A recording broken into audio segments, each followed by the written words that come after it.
gentlemen, esteemed guests, welcome to the Cupertino Cybersecurity Science Fair. This event is brought to you by the City of Cupertino's Technology, Information, and Communications Commission, and we appreciate your passion with the city in bringing this innovative and important competition to Cupertino.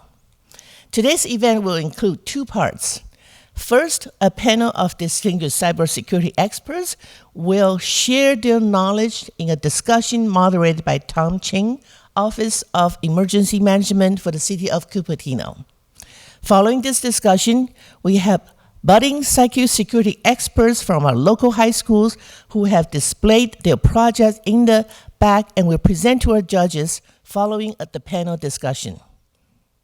Our panel's judges and commission organizers, Elisa Du and Rajaram Sundararajan, thank you so much. We are grateful for your participation and commitment to this important issue. I'd like to offer just a couple of contexts to this, why this is such an important issue. According to a recent article in National Defense Magazine, the United States does not have enough cybersecurity experts to protect the nation's critical infrastructure and federal networks from cyber threats. This is according to members of industry and Congress. Further, according to Mill Marlowe with labor market analysts from Lightcast, in the past 12 months, there are over 660 cybersecurity job openings in the United States, but we have only 69 skilled cybersecurity workers for every 100 that employers demand. This means we are stepping into the digital battlefield, missing nearly a third of our army, and the consequences of this talent shortage echoes across our country. We have talents right here. As a city, we are committed to being part of the solution. We invite high school students who are passionate about cybersecurity and making a positive difference in our community to showcase their innovative ideas on educating the public about cybersecurity and scam awareness. We're thrilled to see the responses from our students. To our students, we joined today in the competition. I thank you and wish you the best of luck. It can be intimidating to present a panel of judges of your project. However, we are proud of each and every one of you. You are the future leaders in our country that is critical to the safety and security of our nation. Thank you, and thank you to the teachers and parents and family for supporting your students in these endeavors. Thank you again for all of you for joining us. We are looking forward to an informational and passionate discussion, and also looking forward to our students in presenting their projects. Remember, you are the future leaders of the United States of America. Thank you for coming.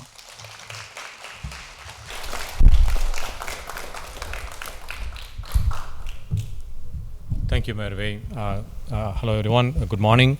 My name is Rajaram Sundararajan, to be precise. Can you hear me? Yeah. Yeah. And I am a commissioner and also the vice chair in the Technology Commission for the City of Cupertino. And I am joined by my fellow commissioners here. Please rise, Chair Gorg, and Commissioner Sherin, Commissioner Du. Yeah, thank you. And on behalf of the City of Cupertino and the Tech Commission, we welcome you to this 2023 Cybersecurity Public Education Fair.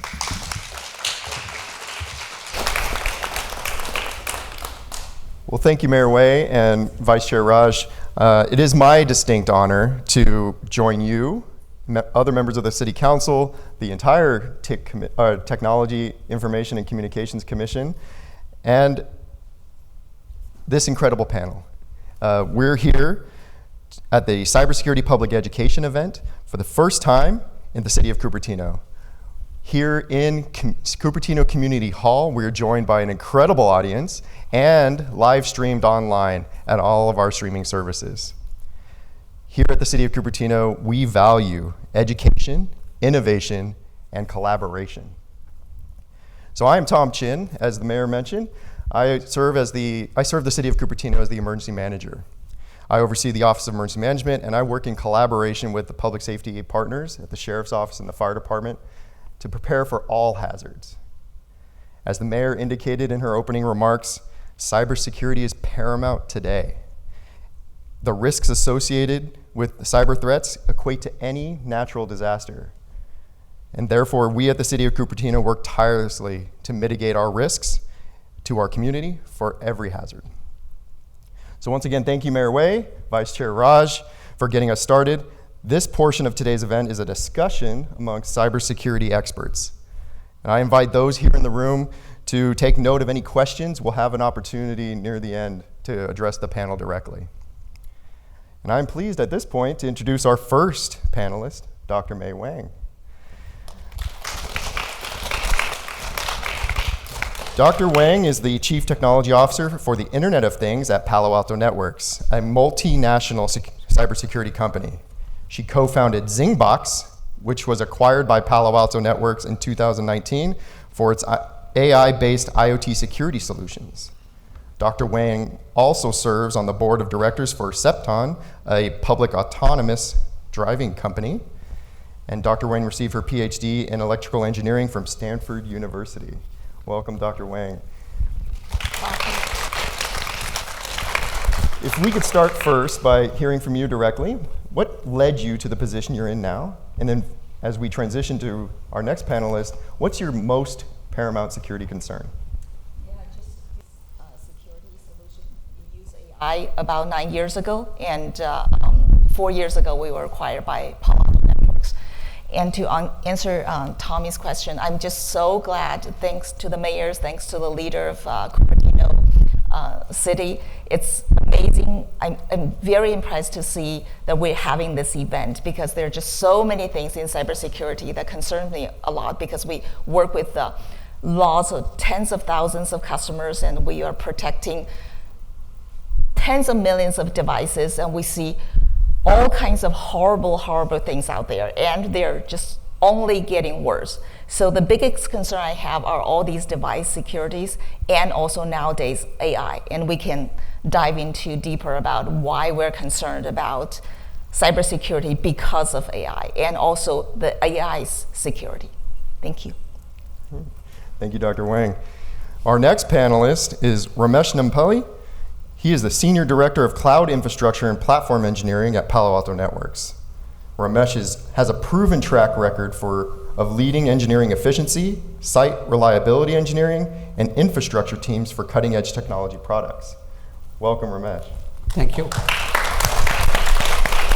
So similarly, if you could describe to me, the room here, how did you come up into the position you're in, and what is your most paramount security concern?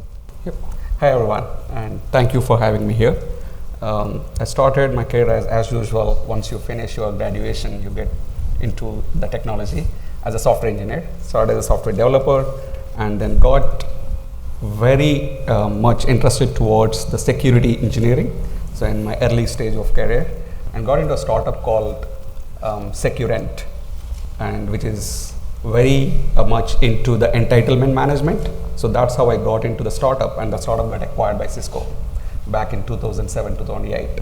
And since then, I got into the management of leading the security engineering teams, and as well as the security testing and security operations for multiple applications. And now, recently, 2.5 years ago, I joined Palo Alto as a Senior Director of Engineering, leading the cloud infrastructure and platform engineering. And one of the important areas is to protect our applications, whatever Palo Alto is offering to our customers. Right. And coming to the biggest concern I see is the awareness towards the cybersecurity. That's what I feel, because a lot of people, even being at home, and our kids and everybody, uses the Wi-Fi and internet almost like day in, day out. But what is the the threats that you are actually exposed to? The awareness is missing. And one of the things that I always even tell my kids, whenever they're surfing, whenever they're using, what are the different practices they need to follow in order to not get into these adversaries that what you see today. Great. Thank you, Ramesh. Welcome. And now, turning to our next panelist, We have Erin West, who has a passion for assisting victims and has served as Deputy District Attorney in Santa Clara County for 25 years. She has worked for the past 8 years with REACT, a high-tech task force, nationally known for its arrests and prosecutions of SIM swapping and recovering of cryptocurrency to victims of pig butchering scams. Ms. West leads the Crypto Coalition, a group of more than 1,000 local, state, federal, and international law enforcement agents who specialize in cryptocurrency investigation. Welcome, Erin West.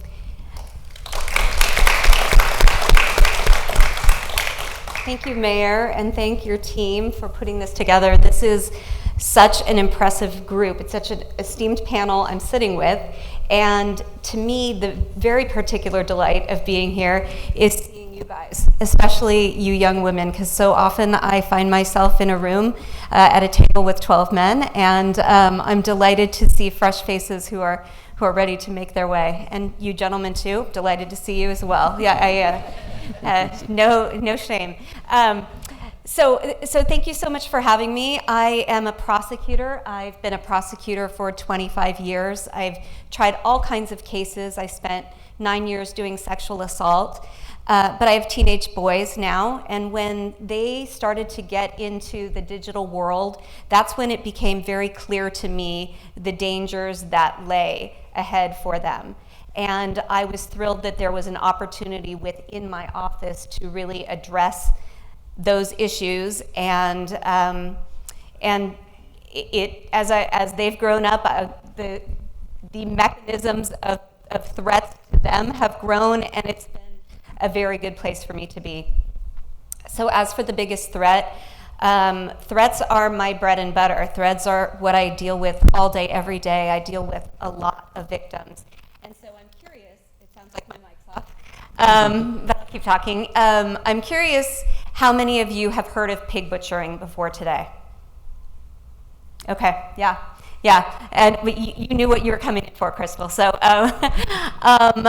I'm thrilled about that because you are exactly the type of people that I'd like to tell. And part of my main thrust in the next year of my career is to do awareness, because there are some major scams out there that I need you to know about, and scams that are disproportionately hitting the Asian American community. So I'm delighted to be able to be here today and share pig butchering with you. But I'll just ask you real quickly, how many of you have gotten that text message on your phone that appears to be from a wrong number? Have you guys received that? Raise your hand. Okay, well, that's pig butchering. So I'm looking forward to getting into that with you guys later. Great, welcome, Erin. And our final panelist for the day is Tommy Yu. And believe it or not, you don't have to be named Tommy to work for the City of Cupertino. But Tommy is the infrastructure manager for the City of Cupertino and an 18-year veteran of municipal government IT operations. He received his master's in computer information systems from Boston University and holds multiple certifications from Microsoft, the Project Management Institute, and the Computing Technology Industry Association. He is also a recent graduate of the Certified Government Chief Information Officer program from Rutgers University. And in addition, Tommy serves as a Northern Chapter President of the Municipal Information Systems Association of California. So welcome, Tommy. Thank you.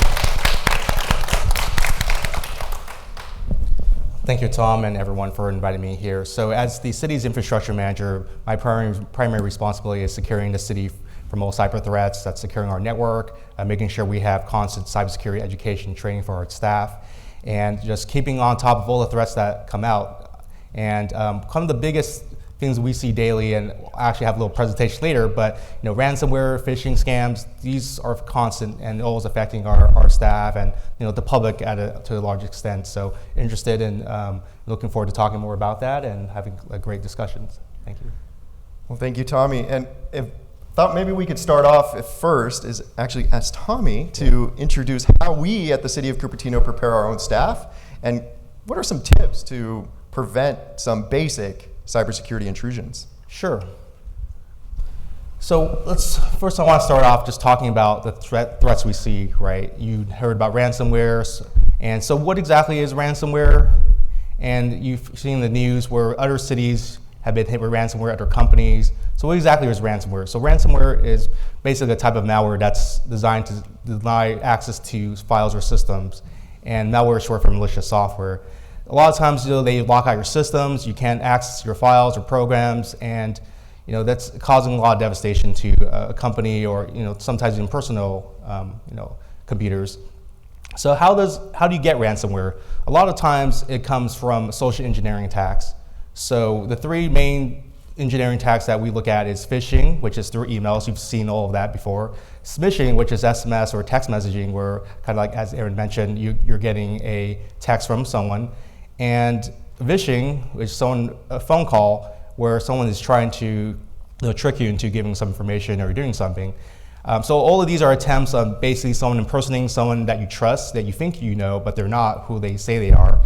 You'll see in the news recently, just a couple days ago, a major casino chain based in Las Vegas, they were a victim of ransomware, and it's been reported that primarily a 10-minute phone call, which a phishing attack, that's how they got in, and devastation throughout the hotel chain, elevators aren't working, whole bunch of problems.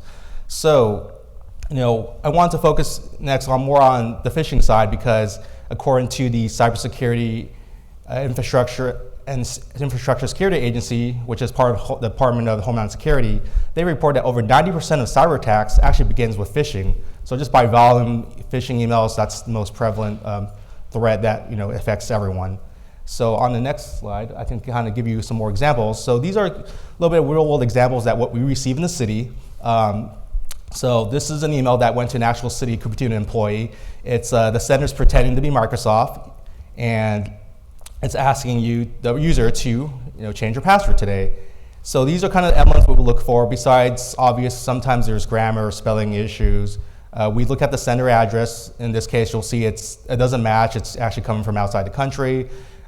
Typically in organizations, you'll have like a caution banner warning you that it's actually coming from the outside. You may not see that in your personal accounts, but typically it's a security practice in companies. So that caution banner is like your first sign. This is not from inside, it's from outside.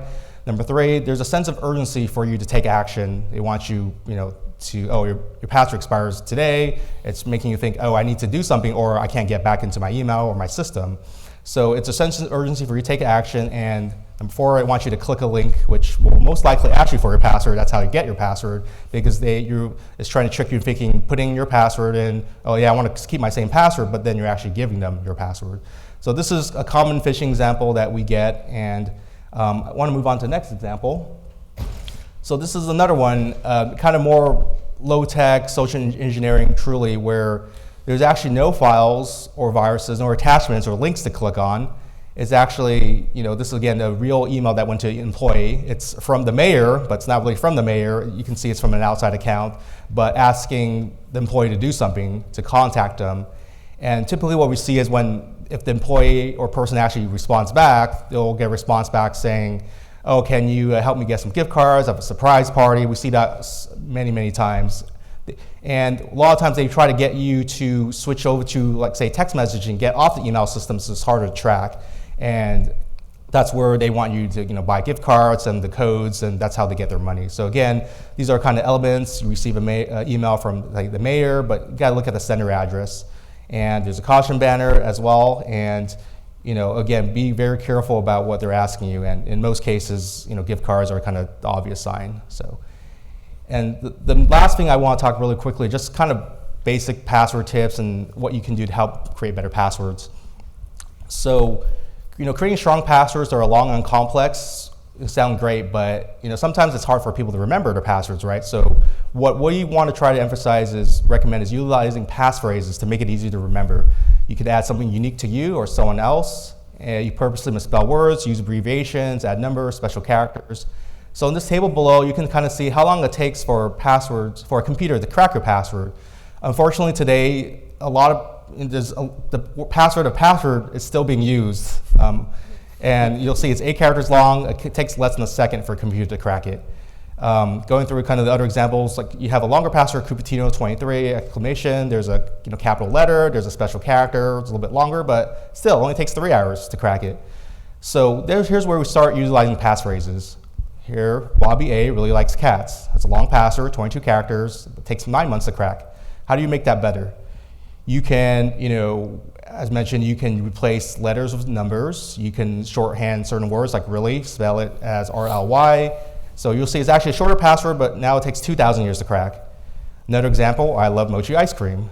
Same concepts, you're putting a 0 instead of O, and special characters, takes 14 years. How do we improve that one?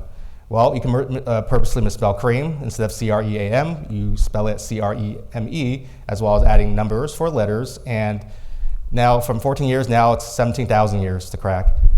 And if you, for a most extreme example, this long password, 38 characters long, my best friend in grade school was Bobby, 1992 @ So we're combining all the different elements. You know, we have, again, letters for numbers, special characters, and length. It takes about 3 billion years for a computer to crack. So again, you know, just kind of disclaimer, these passwords are just examples. Don't use these for any of your accounts. This is more to just give you an idea of what a strong password could look like, and hopefully utilizing passphrases to secure your email, your accounts, and anything that you do online. So, and that kind of wraps up my brief presentation, and I'll pass it back to Tom. Yeah, thank you. So Tommy just described how we educate our employees and prepare for potential attacks into our community. But now, in today's age, we are inviting some of these linked technologies into our home through the Internet of Things. So I'll turn to Dr. Wang here and ask you, with the proliferation of IoT, and academia will often cite the 50 billion devices by 2020 and exponentially more by 2023, how do we secure these IoT devices from the personal perspective, and how is the industry securing those devices?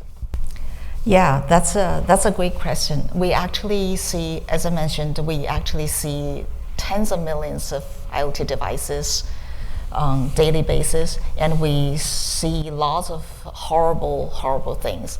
And lots of these devices, they don't have lots of resources like our computers or cell phones, so it's kind of hard for them to protect themselves.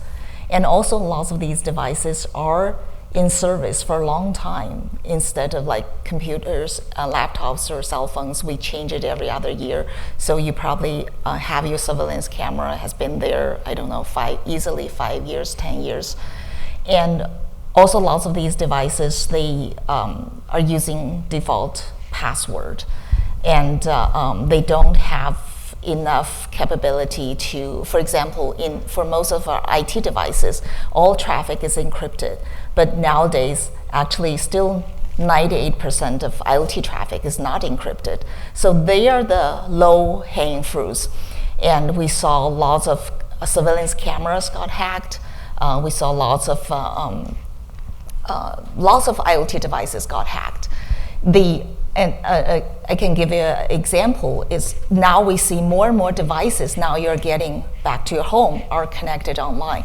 I think probably now average each household have probably 20, 30 connected devices.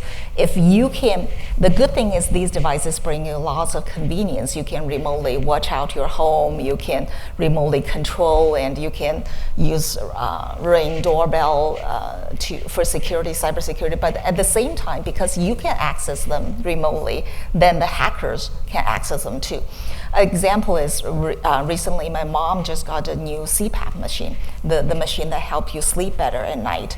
She had an old one that she had to bring this machine back to doctor every 6 months and give the chip to doctor. Then the doctor can see, oh, what's your sleeping pattern? But that was already 6 months ago, which is of course not great. Now, the new machine she got is connected onto the internet, and the doctor actually can get real-time information about her sleeping pattern and what are the issues, can give her instructions, advice immediately. As a cybersecurity person, the first thing I think of is like, is this machine secure? Yeah. Of course, you might wonder who would be interested in sleeping data for 80 years old lady who would want to steal anything like that. But the problem is, not only hackers, if they want, they can get access to this machine, can steal data on this machine, but more importantly, they can use this as a jumping stone to get access to your network, to your sensitive information, to your financial information, and most importantly, to your identification. Now if hackers can get onto your identification information, it can be even more devastating than the credit card, because now credit card companies are doing a pretty good job. They send you an alert, they can stop, even they put a charge, you can get it back. But once they get your identification information, they can use it for lots of things. I know personally my contacts got impacted because identification threat. The hackers actually used their identification, went to IRS, got tons of tax returns that he didn't file, and he didn't even know about that. And they can actually get loans, get millions of dollars of loans using our identification. So actually for these IoT devices, they can be low-hanging fruits. We actually see lots of already obsoleted that we don't see. The kind of malware that is already extinct in IT world, now they still shows up. They still show up in hospitals, in these medical devices, and also in our lab. We actually can hack through your infusion pump and can randomly change the medication got into patients. So there are lots of risks and vulnerabilities in these IoT devices that we all need to be really careful about. Thank you, Dr. Wang. And I'm really happy that you brought up that we use these devices because they're convenient. They can help our lives, our everyday practices. But it sounds like there's a couple of really easy things to do. And first is change the default password. Yep. And to understand these risks from the very beginning. Yeah, definitely change default password is definitely the first step you can do. And also you want to do regular updates of the firmware or software. Yeah, on the software, because these device companies are trying to do a better job too. Once they find a vulnerability, they'll send out updates, send out patches, just like we update our cell phones applications. But for these devices, we rarely do it because once you put it there, you never touched it. But it's important to do patches and updates, and also see any abnormal behaviors. If you see anything like that, you want to quarantine these devices. You want to separate these devices, and also at home. Actually, our home is eventually going to be a small enterprise, small business. Make sure your router is secured. Make sure you can have your own home VPNs, etc., to make sure you protect these devices well. Yeah. That's great. So once we verify that the prompt to update is legitimate, we make sure our devices are up to date. Now, we link our device. You've talked about linking them, and our home is going to become an enterprise, and they're linked, and that's usually through the cloud. So the cloud services are becoming more prevalent every day. Yep. From the way we host our emails and our files online to, again, the way the IoT systems connect. Should I do regular backup information, do my information to the cloud? Should I use that as a repository for my data? Ramesh? Yeah.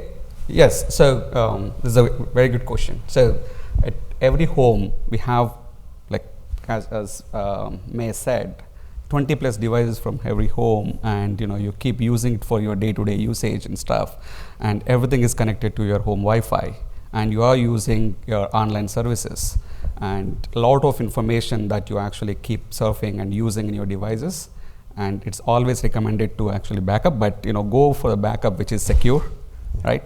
Let's say if you use iOS devices, you already get the iCloud from Apple itself, right? And if you use Android devices, you have a Google Drive. And if you use the Microsoft devices, you have OneDrive from Microsoft. So it's better to use this, well-known and protected, secured services rather than a cheaper or open source backup, kind of solutions. But in my opinion, it's better to back up your devices. And again, when you are backing up, you also have an option what data you want to really back up. Right, you don't somehow think that day to day whatever you use not that important, and you can have a pick and choose in your device itself what data to be backed up. Yep. Yeah. So as May described, some of the convenience that we get by having access to our information at any point is that others could have access to it as well. Yeah, and even for your backup or anything to access, what I would suggest is have a multi-factor authentication enabled. right? When you use iCloud, and actually Apple enforces you to have a multi-factor authentication. They are very, very particular about it, and there is a reason for it. Even if government seeks that information, they won't, right? And that's how Apple is considered as one of the more secured, at least from a consumer device standpoint, right? So that's the best practice that I follow. Always enable the two-factor authentication so that even the data is there in somewhere in the cloud, but people can't access easily. Yeah, and sometimes remembering all these passwords and systems can be tough, right? Tommy went over a 38-character password that could take billions of years for a computer to crack. Would you recommend a centralized password manager? Absolutely. So I use it. Okay. So, and as I said, like when you have, one of the recommendation that I tell everybody in my circle or my friend circle is that do not use the common passwords across the websites that you access, right, or any account that you have. Make sure every website has a unique credential or unique passwords and stuff. So when you follow that best practice and day to day you use like hundreds of websites, right, and remembering all those unique passwords becomes really, really difficult. So that is when there are like well-known password managers, and you pay not too much of money, right, but it helps you encrypting your passwords, right, and whenever you want, even if you forget, you just have to remember the master password with, again, two-factor authentication enabled. Do not just go with the password. It has to be multi-factor authenticated, but having password manager is really help you. Absolutely. And since all of our systems are linked, we often have different ways of receiving information and pushing information. I'd like to turn to Aaron West here. You've mentioned earlier pig butchering schemes. And you can get a random text message from an unknown number that maybe you think looks familiar or looks similar to something you know. But with all this different information coming in, how do we know what a pig butchering scheme is? I think we should always be. Should I use that? Okay. Whenever anyone is contacting us from a digital source that we don't know, our first instinct should be, I need to vet this person.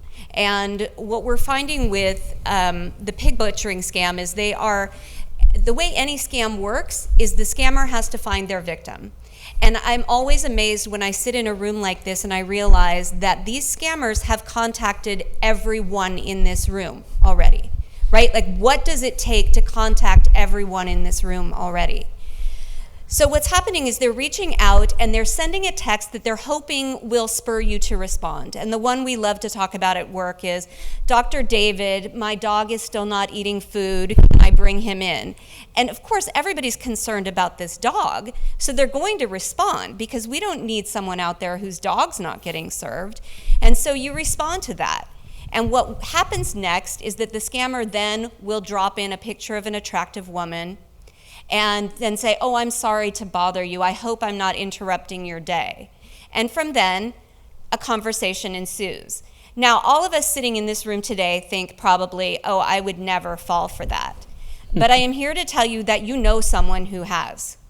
And the prevalence of this is amazing. Just the fact that we've all received that lure means that they are consistently sending out this threat. And here's what they're after.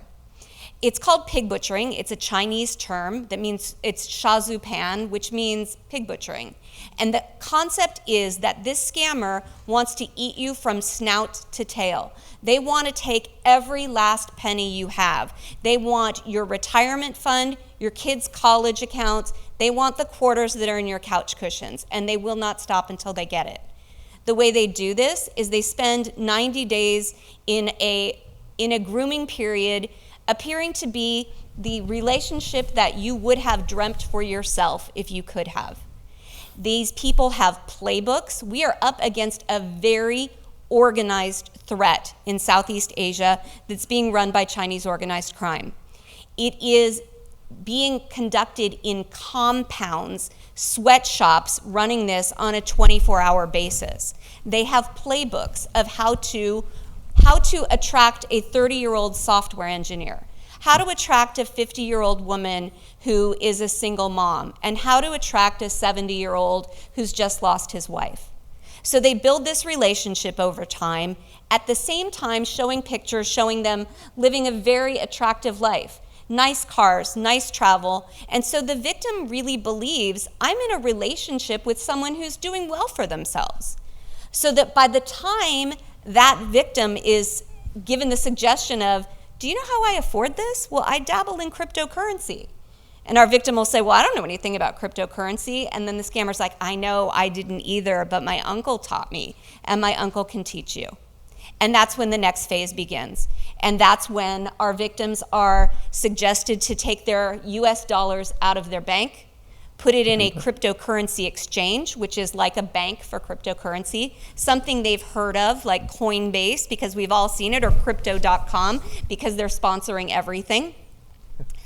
So they're not afraid of that. They put it in there, and they are given step-by-step instructions. They're spoon-fed how to turn that into USDT, a cryptocurrency that is pegged to the US dollar. And then they are instructed to put it into, let me just show you how well you can do for yourself. And our victims then deposit it into a beautiful looking website that looks like any other legitimate investment opportunity on the internet. And when they do that, they find that in days, their $5,000 is now $6,000, $7,500. By the end of the week, it's $10,000. And they are in love with their person, and now they are rich. And you cannot fight the endorphins and the hormones it's the perfect storm that then brings our victims to say, okay, I think I've got a little bit more money I can kick into this, and a little bit more, all coerced by the scammer. And at the end of the day, our victim will try and take money out of that account because now they've got $1 million, $2 million. And the scammer will say, well, you can have it back, but only after you pay 25% in taxes. And they'll say, okay, we'll take it out of my gains. No, it has to be new money.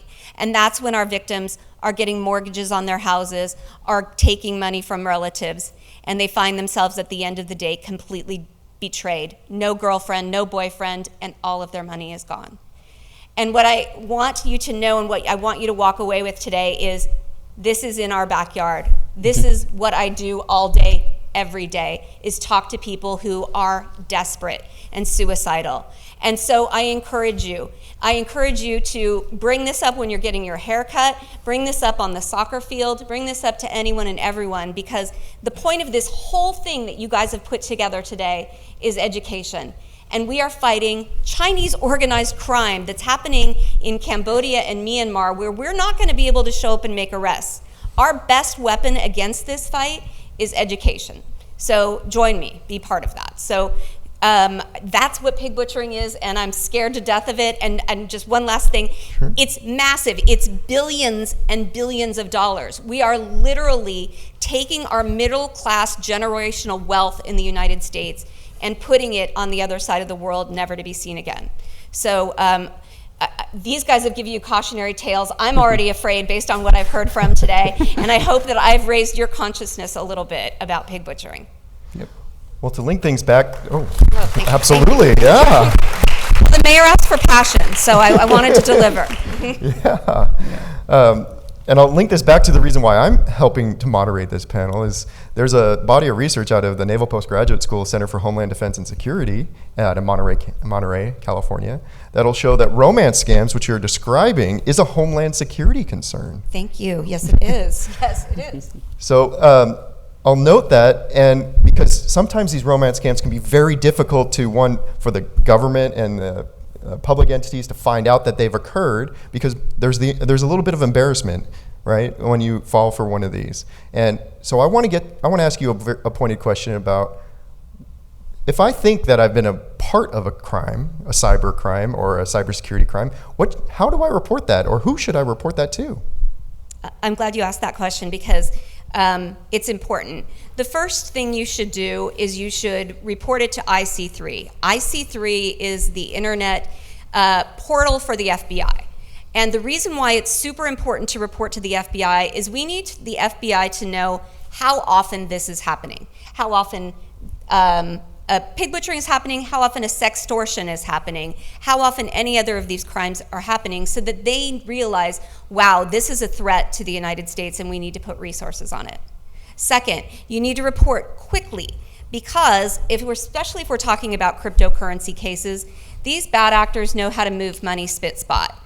And the only chance we have at making a recovery is if you get in front of someone who is competent to do this work, which is why it's so important you guys are here, because you heard how much we need you. Was it the mayor who said that we're like we're missing a third of our army? Yep. And we can't do that. This is a major threat that we're all very concerned about, stolen cars and all of that, but what we need to be concerned about is how we're losing all of our money. And so I'm so delighted that you guys are thinking about this and working on it. And I've genuinely lost my train of thought about this. But the point is, yes, you need to report quickly, and you should report to your local law enforcement. And your local law enforcement, you deserve to have a local law enforcement that knows what to do. And if you are in this jurisdiction and you're not getting help, then please seek me out, because this is my bag. Absolutely. And I'm here to say that you're here in the city of Cupertino and Santa Clara County, your law enforcement agencies, your public safety agencies are well aware of this risk and threat. We have dedicated resources to provide this resource to you. So as Aaron mentioned, please report if you even think you might be at risk. And we are honored to have our public safety or cybersecurity education event here today. We have young people coming to help demonstrate how to learn more information. I'll turn to Tommy at this point and ask, if you wanted to know more about cybersecurity threats, what resources are available to us? Sure, Tom. There's a lot of resources out there, free resources at no cost online. A lot of it, I mentioned earlier, CISA, which is a cybersecurity and infrastructure security agency. They have a lot of free training classes on their website. There's a whole bunch of other resources you can find on YouTube and as well as other sites as well. But just kind of looking at your local community, right? There's your resource centers, libraries. There may be some classes, or your local community colleges. A lot of wealth of education and training that's available, and just kind of a lot of it is just again, following best practices, looking at tips online. There's a lot of different blogs and websites you can follow that kind of keep you up to date on the latest news. So just kind of following all the different sources that you can find, and the state of California has some resources as well. But just kind of doing your due diligence to protect yourself, your family on what the latest threats are, and kind of keeping up to date. And that's kind of what you need to do and what you can look for in protecting those. Yeah. And you've mentioned to me, we've had long conversations about cybersecurity, our response for the city, and what we should do. And you've mentioned this term called cyber hygiene. Yes. Can you expand upon that? Sure. So if you think of going back to hygiene, that's taking care of yourself, right? Your health with brushing your teeth, taking showers, washing your face, things like that. But in the cyber world, cyber hygiene, it's kind of the same thing, keeping your identity, your privacy safe, and that's in the cyber world. So that involves a lot of things that we talked about already, right? Having strong passwords, hopefully using passphrases, some combination of that, having multi-factor authentication, like Ramesh mentioned, and just kind of being very careful about where you go online and the sources, and just kind of, again, going back to basics on security, where you're doing your best practices. If so, you do get a message, an email, a phishing email, or a text message that say there's a fraudulent charge on your card or something like that, like, don't respond back to any of those mediums. Always contact the source directly, either through, if it's work related, contact your IT department. If it's banking, call the number on the back of your credit card. Do not ever call the number that they send you an email or a text message or reply back, because that might not be who they are. It might be someone else, right? It could be an impersonator. So always go to source. If there's a problem with your bank account, go directly to the website and log in and see if you can get in, reset your password, things like that. But just kind of the best practices of keeping your identity safe. That's what cyber hygiene is all about. And kind of looking from top to bottom, again, how you portray yourself, and as well as going into a little bit about social media and being careful what you put on there and what information, just kind of limit your exposure to reduce your risk of being a victim of a scam or attack. Well, thank you again, Tommy. And I'm glad you brought up social media. We'll get to that in just a second. But before I move back to our private sector partners, I do want to ask our government representatives, Will the government ever ask you for your social security number over text message? No. No. Will the government ever ask you for your bank account information over text message or phone call? No. Never, never. Yeah. And it's worth saying, in fact, we're going to do a public service announcements from the DA's office, because this actually is a current problem of people reaching out and saying they are with the government or they are with the police department, and people are losing money. And if I could just make one plug about that, we talked about the idea of a boss asking you for gift cards. Well, the new twist on that is a boss asking you to take cash out of the safe of wherever you are, wherever you're working, and go put it in a Bitcoin ATM. So if anyone ever in your life, ever for any reason, suggests that you should put any money in a Bitcoin ATM, that is your red flag right there. Yeah, so that's just as Aaron said, there's a lot of these scams we look out for where you'll hear about the sheriff's office calling you, there's a warrant out for your arrest, you need to pay gift cards to secure your release. So again, the government will never ask you or say things like that. A lot of IRS scams as well. Oh, you owe on your taxes, we're gonna garnish your wages or something, you need to send us payment, right? And a lot of times it's going back to gift cards, sending the code. So remember, they will, the government will not ask you for that. They won't try to, there's no warrant out for arrests. If you're ever in doubt, call the source, call the sheriff's department if you're really not sure about it. But most cases, it's most likely a scam, and other ones that I think Aaron probably has seen a lot is the kind of grandparent scam, right? Where they contact, oh, this is so-and-so, like little Timmy, I'm in Mexico, I'm trapped or somewhere, I need help to secure my release, but it's not done. And I just want to bring a big point where a lot of scams now, they're using your voice, right? There's a lot of phishing scams where, if like personally, when I try not to answer calls that I don't know, because they're starting to record your voice now. There's a lot of sophisticated AI software. They just need a few words and they can generate like whole sentences and vocabulary. And I think the last thing I heard, they just need 3 seconds and they can create convincing sentences using your voice to try to trick, your bank or someone else. And, that's very, very prevalent or coming more up nowadays.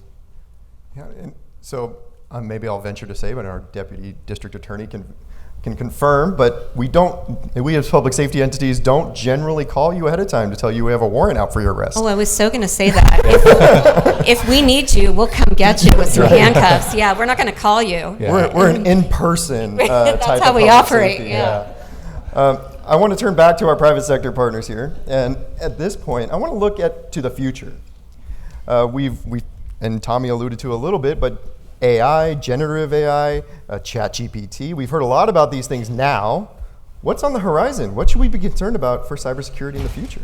Maybe May first and Ramesh? Yeah, there are just so many things we need to be concerned about. That's how I got all my white hair.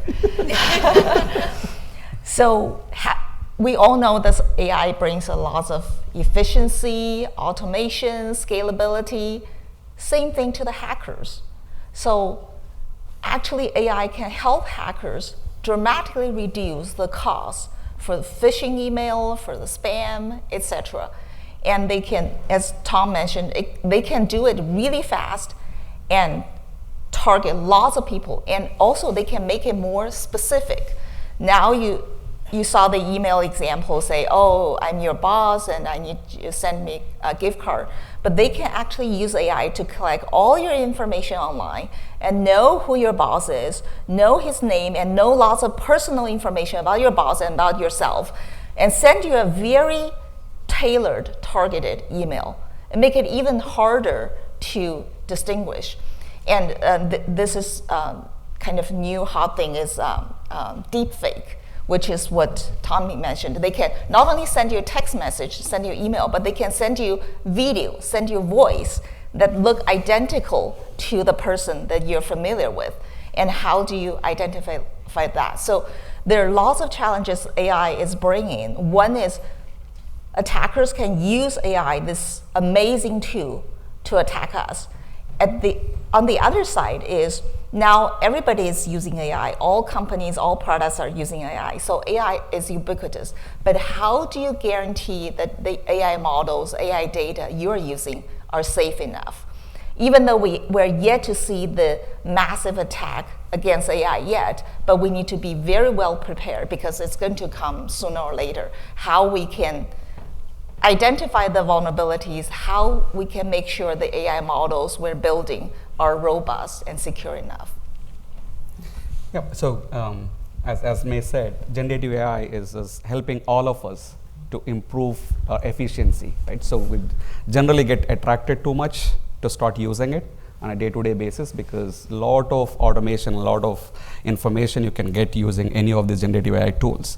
But a couple of things that comes to my mind that everybody has to be really careful, as one is the privacy and other one is the security. So when I say privacy, whenever you're using any Gen AI tool, make sure you're not feeding in your personal data, right?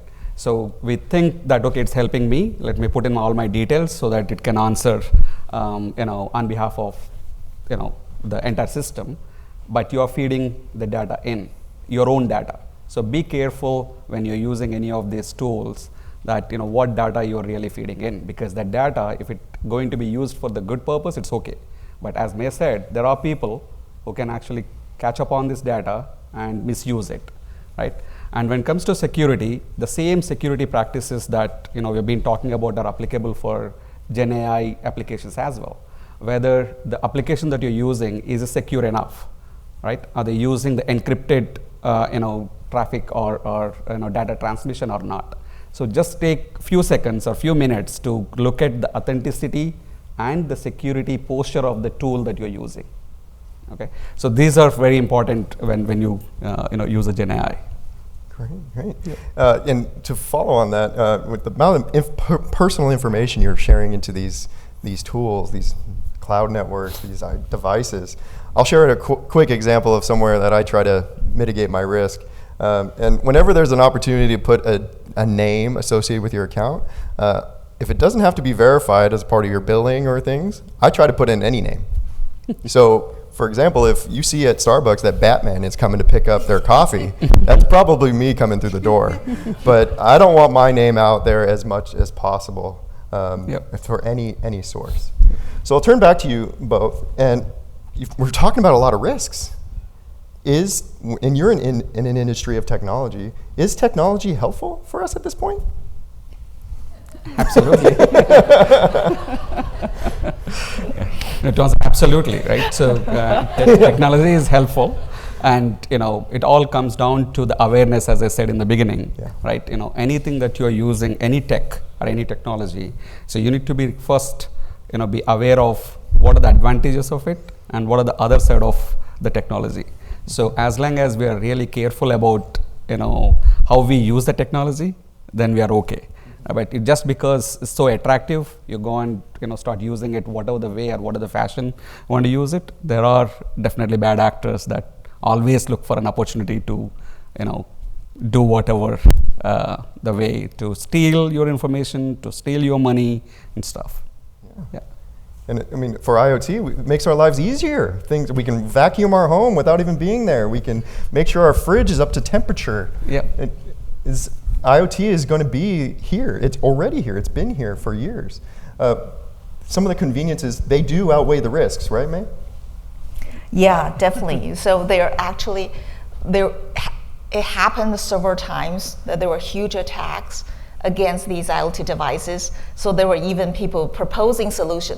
Let's just cut all these devices. Nobody's connected to anybody. No devices connected. That will make us most secure.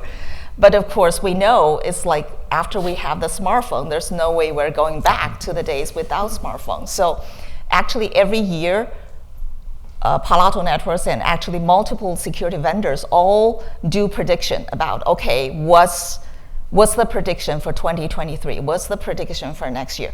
Actually, I can guarantee you every year we can do the same prediction, and it's always right, is that we're going to see more cyber attacks.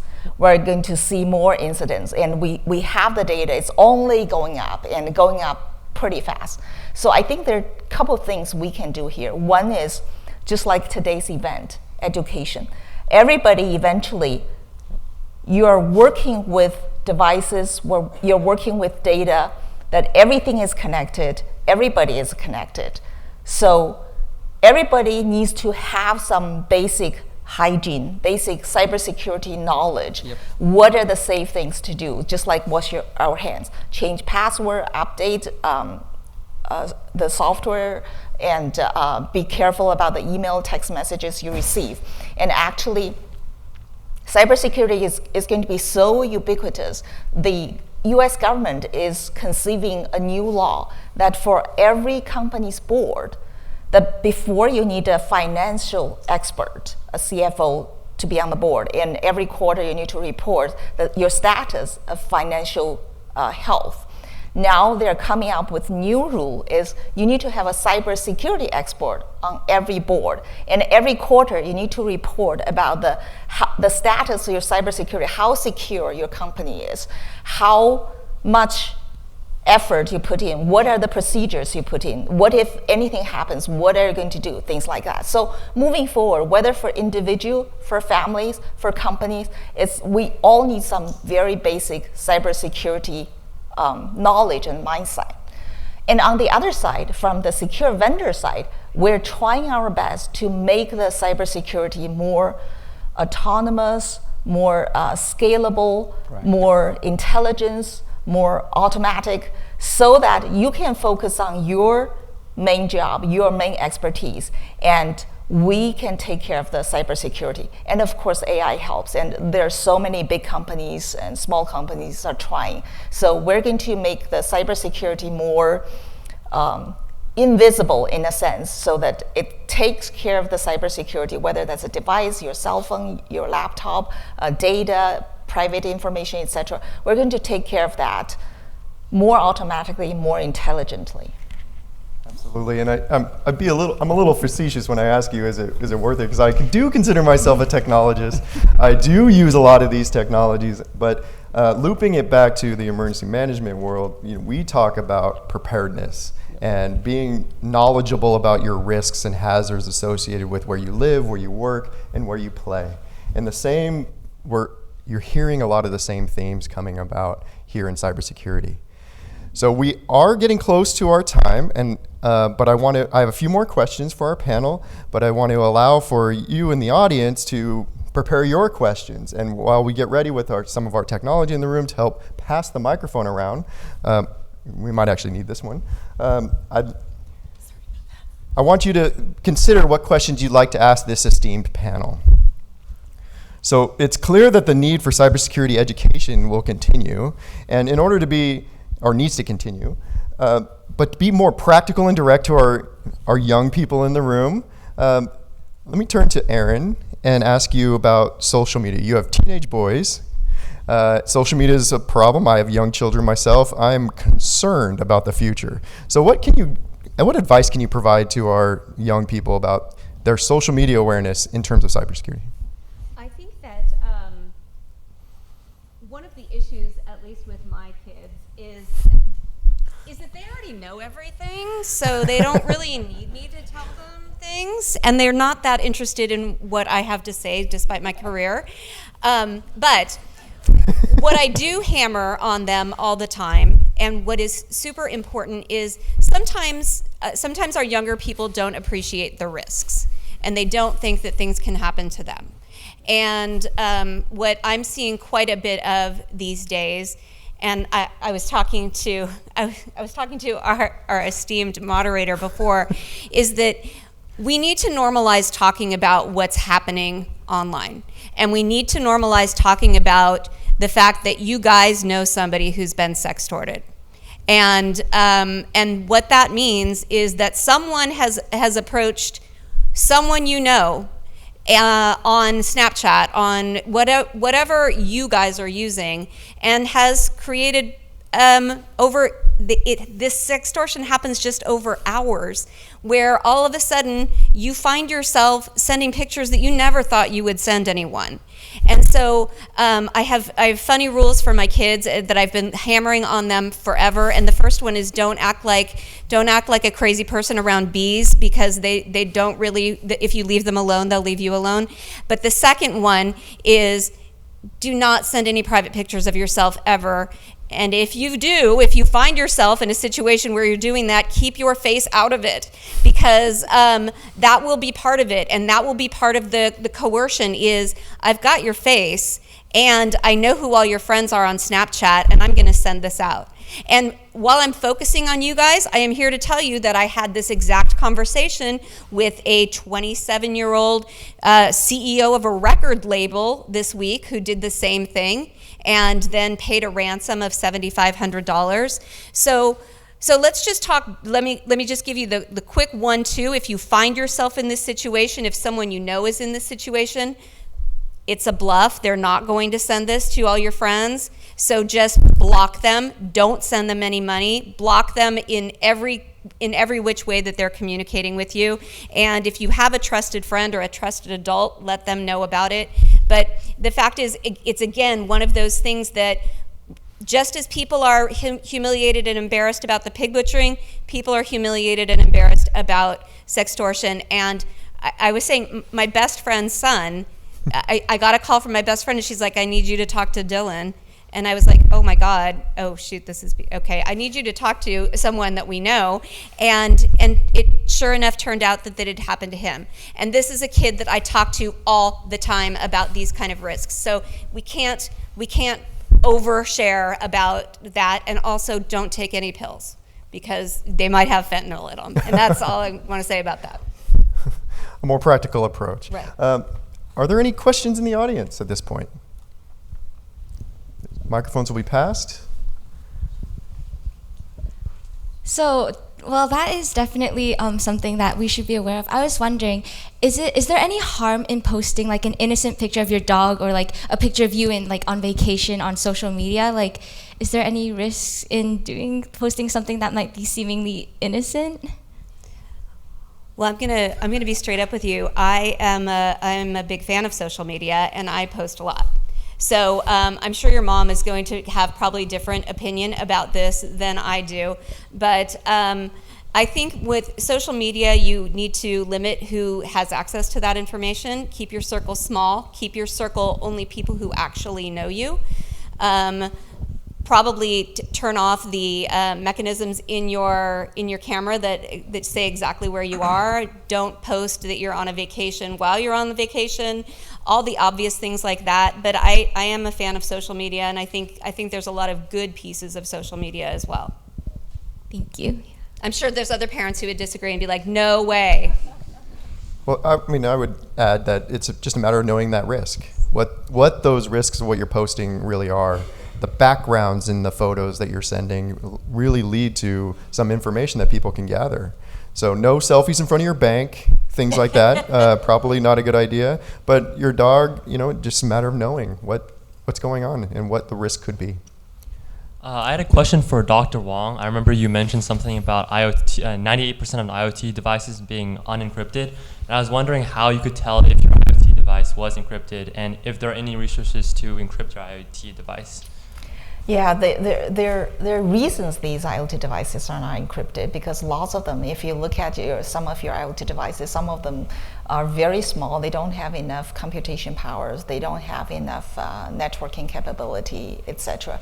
And we can exchange information offline, because that's the challenge about IoT devices. They have, we call them 5L. They have large quantity, large variety. They are very, very different. And they have long lifespan in service, and they have a large risk service, and also they lack of self-protection. So when we talk about IoT devices, it can be all as small as a sensor on your bed to surveillance camera to large X-ray machines. So there's no one solution. You can, okay, I do this, I protect all IoT devices, or I do this, I can figure out everything about all IoT devices. That's the challenging part about protecting and figuring out these IoT devices. Now we're trying to work with the device vendors so that when these devices coming out of the manufacturing floor, they can be more secure, putting as much of endpoint protection as much as possible. Actually, we're also advising multiple government agencies across the world, policymakers, even in the US. The White House is working on a potential new regulation that require every single device outside of manufacturing have a stamp, have a certificate to show how secure these devices are. That's the excellent first step, but we all know that's not enough, because once you have this IoT device deployed in real world, it can be in different environment, different people using it different way, and every day things change. It was secure yesterday, doesn't mean it's secure today, doesn't mean it's secure tomorrow. That's why we think this 24/7 automatic monitoring of how all your devices are working, how secure they are, is very important. Now, right now, we're mainly doing in enterprise, and we hope in the future we can do that for consumers, for individuals, for family, for residents as well. Yeah. As a senior, I'm pretty fortunate to have been in VPN technology for 20 years, over 20 years ago, starting doing that. And I have a 30-year-old son who gives me a weekly update on AI stuff and what to be afraid of. But the most vulnerable group are the seniors. You young kids know everything and stay abreast, but how do we protect the most vulnerable and the seniors who have probably the most assets? And how can we get the word and get them educated? That's a very good question. I have senior living with us at home, and I think seniors, it's harder for them to catch up with the latest technology, and also not necessarily their mind is always so sharp, their judgment is always so sharp. So I actually did hear multiple friends, people I know, their mom, their dad got to spammed and lost some part of their retirement fund and things like that. So I think it is very important. Actually, as a cybersecurity person, even yesterday I was thinking we should start again, Cupertino City is really setting up this excellent model of educating our residents. I was even thinking we should start some kind of nonprofit organization to help young kids as well as senior people. My dad used to stay at a nursing home, and I saw lots of seniors there really need lots of help. How I get connected online, and how I can make sure my laptop, my computer is safe. Is this app I'm downloading safe enough? I think they need not only from that perspective, probably the advanced, automatic tools alone is not enough. They really need lots of people touch, whether it's family members, friends, or even young people with lots of love and care can go there and help them. Little by little, give them some basic information. That's what I'm helping my mom almost on a daily basis. What you should do, what you should not do, how to make it simple and easy for them to understand and practice.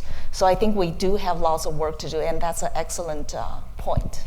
Yeah, and I would be remiss if I didn't take the opportunity to once again loop back to emergency management and preparedness, because here at the City of Cupertino, not only do we have cybersecurity public education, but we also have the program called REACH, Raising Emergency Awareness of Community Hazards, where we actually work with our community members, and especially for weather-based events, and ask you, the community, to reach out to those that are most vulnerable. You know that these hazards are coming because you're connected to us at the city, but we're asking you to reach out to your older family members and those that might be at more risk for heat, for cold, for wind, for flooding, and help share that information. So the same principle applies here with cybersecurity awareness. Mary? So I have a whole file in my phone called renewal notices. I received tons of renewal notices. I never even subscribed, and one of them is from P-APAL, look like PayPal. Is that very prevalent? I save them, I don't click on them. It says you have a transaction coming through, it's $850. If you want to verify it, click this or call this number. Is that I receive them almost every day. That's very common. We see a lot of variations within the city. So it could be from that. It could be like, Best Buy, your warranty's coming up for your TV or for your refrigerator, but you never bought a refrigerator from them, right? So there's a lot of these scams going on So a lot of times people forget, oh, who did I buy this from? Maybe it is legit, right? But you have to kind of think about, really be careful. There's so many scams pretending to be from, I've seen from different companies selling services or renewals coming up, your warranty's expired, you want to renew. So a lot of times, again, going back to what we talked about before, if you're ever in doubt, go back to the source. Log into your account, to the actual website, call the official number. Don't use any, whatever information that you see in the email or notice, don't contact them through that method. But that's a very common scam that we see where, they try to prey on people's forgetfulness, like, oh, did I get that years ago, or maybe I do have this service, but I forgot about it. So it's just very important to keep good records and be diligent on what you have, and just be very, very mindful of who. And again, a lot of these times, these emails, you'll see there's misspellings, there's the common signs, right? It might be spelled like you mentioned, PayPal. It might have slightly different character, or there's weird, graphical issues. Some images don't load. There's a lot of telltale signs that this is just not a real email from the actual company. So that's kind of my perspective. Yeah. I usually advise people when you receive something, keep two things in mind. The first one is if this either email message or text message asks you to click something, or ask you provide any information, from people you don't know, be super careful about that. And second, use your common sense. If something sounds too good to be true, there's no free lunch. Yeah, be suspicious, yeah. There's no free lunch. I believe one more question here. I am overwhelmed by this panel. Microphone. I am overwhelmed by this panel. There is, look at you guys right now. There is, private company experts. There is public services, and there is law enforcement right here on the stage. I would love to take this out of this room to the public, create that awareness generation that is needed around this. How is it that we could come together and create awareness, public level awareness, mass awareness around what you guys are saying? Is there a way to, push this forward from where it is at right now? I loved what Dr. Wang was saying earlier, is that I think there is a gap here and a real opportunity to educate and to bring private and public together. When I talk about pig butchering, I usually talk about it in, this isn't a law enforcement problem, this isn't a social media problem, this isn't a cryptocurrency problem. This is the time where I think of pig butchering a lot, but I think of all of these threats as well, is that we need to unite. And it's not the time for egos and for government versus private or all of it. It's listen to these experts and what they're doing and what they have to say, and then we bring a different expertise. And I just think there's so much opportunity here for collaboration. And it reminds me of what our friend in the back was saying about our seniors, is that I think what they really need is community. They need people checking in on them. We find so much that when somebody reaches out on a text and they've been sitting at home for 3 days not talking to anybody, chatting with somebody over text sounds like a pretty good idea. And so the more we can bring people together, I think the better able we are to protect our most vulnerable population. And well, I would, one last question? Yeah. Okay.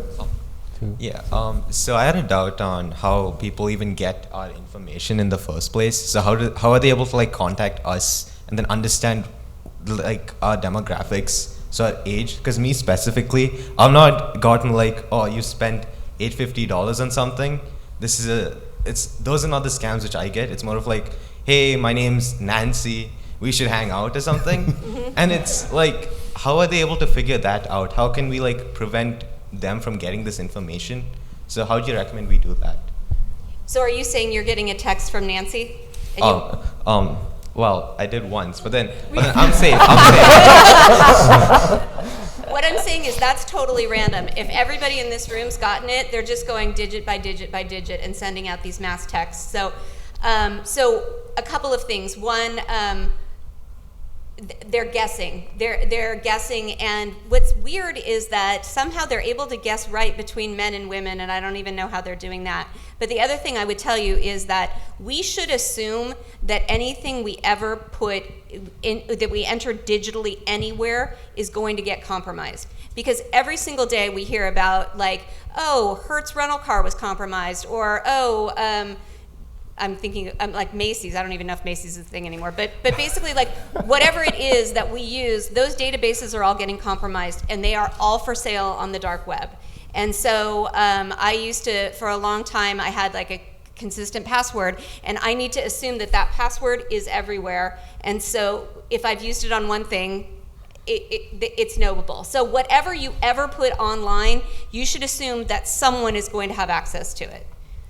Yeah, I want to add on that a lot of that information does get out in the public, and if you ever search yourself right on Google and their search engine, you'll be surprised at how much information you can find. A lot of times you can find your full name, the names of all your family members, what house or address you live at, your age, sometimes your email address. A lot of that is gleaned from different accounts or that you might have signed up for from whatever service, and it's all on there. So for kind of part of us, security, I would recommend you actually search yourself, see what's out there, see where the source is coming from. If there's a way to remove that, if possible. Sometimes it's not always possible, but at least being aware of what's out there, and that you can kind of get an idea. Like, again, to your question, how are they finding out information about me? Because the names and phone numbers, a lot of that is tied together. Your cell phone, your home phone number, if you have one, that's it's a lot of public databases out there that are out there. So I would recommend definitely check that out. I think you'd be surprised. Like, I technically look up my panel here. I had know their names. If I kind of rough idea where they live,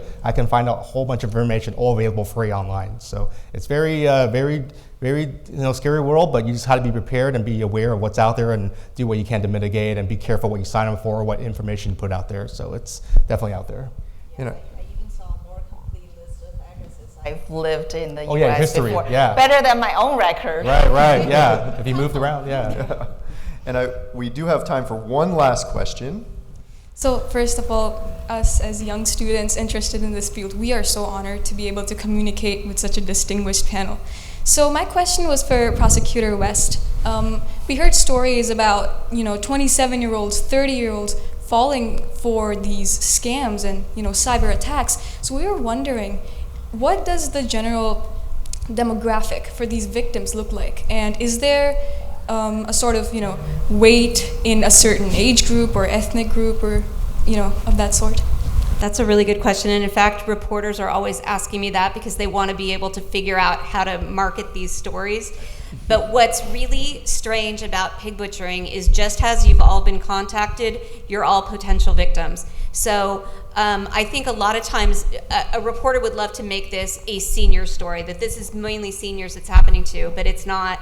It's millennials, it's young people. I was contacted by a friend whose adult son, who's 22, lost $10,000 and then got his friends involved who lost $50,000. So they will take all comers. Anybody with $1, they're here for it. And it's both genders. It's millennials to seniors. But what I will say is it's predominantly 40s and 50s. It's predominantly really bright people. I could tell you occupations that would blow your mind, that judges, psychiatrists, people in the financial industry, who are all not really interested in reporting because then they think, well, I'm a psychiatrist, nobody will come work with me because they think I lack judgment. So it's important to distinguish in this pig butchering business that it's a complete manipulative practice that is done over time, and anybody can fall victim to it. There's nobody in this room that's too smart to fall for this. It's so, but what I will say, and what I think is important, especially in our demographic in Santa Clara County, is they really seem to be more Asians targeted, and often the conversations are in Chinese.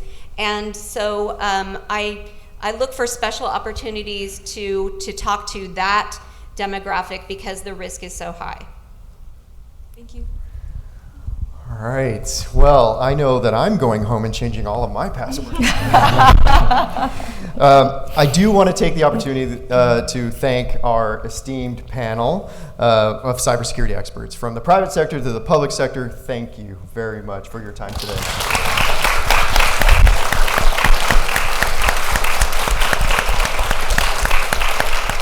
And before we formally conclude this panel session, I do want to also take the opportunity to thank of course, our Cupertino City Council, Mayor Way, Councilmember Moore here in attendance, our Technology, Information, and Communications Commission, thank you very much for sponsoring this event, and our city staff who put all of this on in order to host this first cybersecurity public education event for 2023.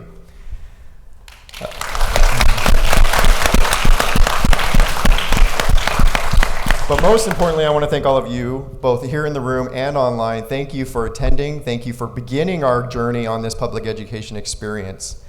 This will conclude this panel session. We will have about 10 minutes before we move into our second phase of this event, where we will look to our young people to help educate us.